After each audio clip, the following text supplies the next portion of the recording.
ku danna subscribe sannan ku danna ƙararrawa domin ci gaba da kallon ƙa'idan na bidiyo shahararru na ban dariya da dai sauransu. Akwai wani malami da muka haɗu da a wajen rabon uniform da takardun makaranta da muka yi, suka ce dan Allah da Annabi suna neman alfarman likafani. Da muka tafi kai farin kaya, da yake yawanci makarantar gwamnati farin kaya suke sawa, sai ce da ma za a samu likafanin na a kai masallatai na unguwansu, wai wallahi sai a ga mutum ya mutu, magidanci ya mutu, amma kuɗin da za a si likafani a unguwan wallahi sai a nema a rasa. Don haka a taimaka musu, a siya musu likafani aka kai masallatai na unguwarsu. Ina da bidiyon shi, zan posta bidiyo din shi bawan Allah bayan wannan bidiyo din nan nawa, za ku gani.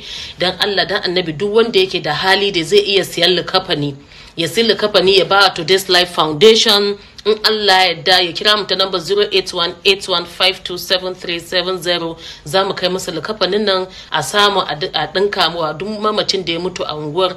Mu ma aikin lada ne, mu ma Allah ubangiji ya sutura mun, ya samu masu yi mana. Amin, mun gode, Allah ya saka.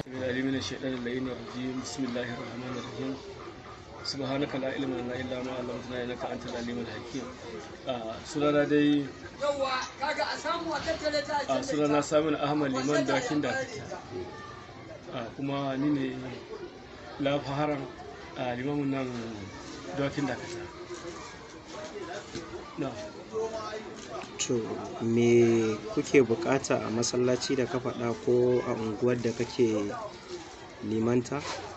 Alhamdulillah, gaskiya Allah ya kawo mu zamani na za ga cewa an waye gari an mutum rasuwa, ga zafin rasuwa kuma ga ɗan abin da za a so da kafanin ma babu, kuma gaskiya ba mu da shi, sai ga an shiga wani hali daban, ga raɗin rasuwa kuma ga wahalar shiganin fitana neman da kafani. Da yasa muna neman a taimakawa da ainihin wannan da kafani don a rage wa al'umma dan raɗaɗin rayuwa. To a bayan kafani kuma ba wani abu da masallaci ko unguwar da kake jagoranta da suke da matsala? Kamar masallacin da nake da shi, na farko dai a hamsu salatin na da masallaci a kofar gida na wanda ke nuna da bukatar shimfiɗa, wanda akwai shimfiɗa ta yi karanci a ciki. Kuma ina wakiltar masallacin juma'a wanda yake nune ina ladanci a cikin wannan masallacin juma'a. Kuma muna da matsala ta kowane lokaci daga cewa muna da inji, to amma man inji ne ke ba mu wahala. Za ga cewa wani lokacin ma ga injinan guda biyu sai dai mai kiran sallah haka ba tare da mun sami abin, tunda nefa ba samuwa take ba, kuma da matsala ta abin da muke zuba a cikin inji. Muna da na gas, muna da na fetur injinan, amma lokacin kusan sun tara babu ko ɗaya, a rasa ko ɗaya daga ciki.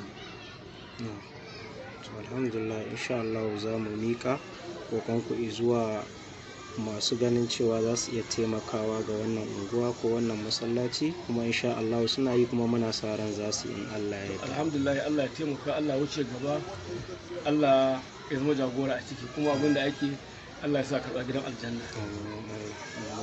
Assalamu alaikum wa rahmatullahi ta'ala wa barakatuh. Actually, akwai a lot of posts that I supposed to post on my page na neman taimako mutane, and wani lokacin sai in ga kaman zan iya, sai in ce okay, bari ba komai, kawai under Today's Life Foundation bari mu ga mai za mu iya yi, sai mu ga kuma at the end of the day ba ma kafin mu nema musu ko mu samu musu taimakon sai mutum a ce mana ya mutu da sauransu.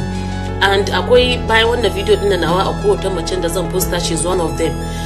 So an tura mu da hoton ta tintini video ta, ina ta cewa zan taimaka har abu ya kai ga matan yanzu rai a hannun Allah, tunda dai duka mu din ranmu a hannun Allah ne. Amma yanzu na fito in nemi mata taimako, ku yi wa Allah da manzon shi a haɗu ga baki daya mu samu taimakawa matan nan, domin wannan baiwa Allah in aka zuba mata jini a jiki yana fita ta gabanta. Dimo aka zuba mata jini yana fita ta gabanta. Za ku iya ganin ta a kwance a wannan video din da za ku gani.